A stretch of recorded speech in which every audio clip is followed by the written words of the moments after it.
you doing? We've had a bit of a problem with overheating. I don't know why it is. We're guessing at the moment based on what we've been told from the previous owner. And so after 2 cool down stops, make sure that we don't make anything break, I'm just topping up the radiator so that we can get going again. So we'll see how we go. Talk about an adventure! What's happening? Well, today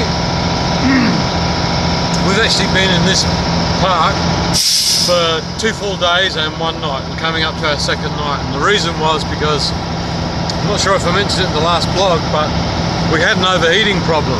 I don't know why. We were told by telephone diagnostics that it was the water pump.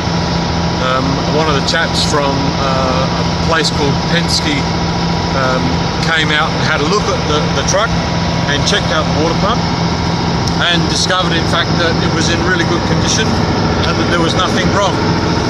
He also discovered that if that's the case, then the only other reason possible for the overheating was the radiator's blocked, or there's not enough air getting through it. So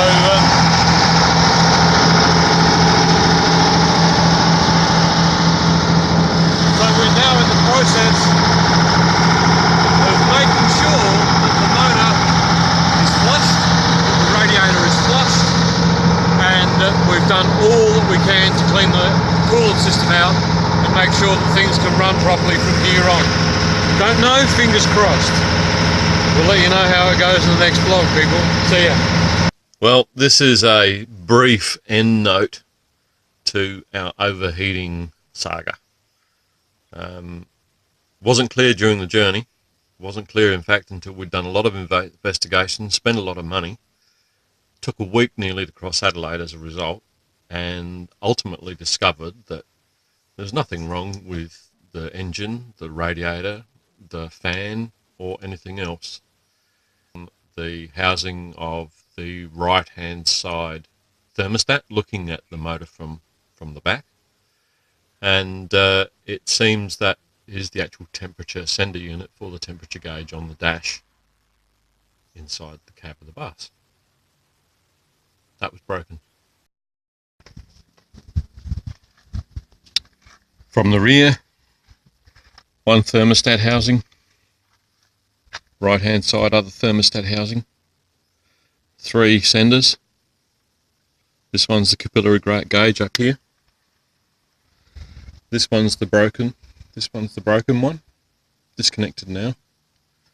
This is the high one, but it also sends a signal still to the dash gauge, unless I've got that round the wrong way. As I say, still a novice, still working it out, but that's the beastie that was giving us all the trouble, and that's all it was. But it took us, as I say, in excess of a week and some over $1,000 odd, $1,500 odd dollars to find that out. But it's all sorted now, and it's a little bit later than the 3 or 4 or 5 days we took to cross Adelaide.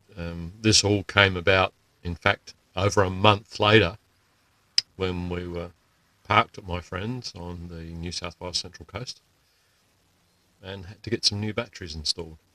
And all of the gauges in the bus started to operate differently. It had to be something to do with overall voltage and sending and so forth, and ultimately, as I say, it was all sorted. It's all fixed. See you next time.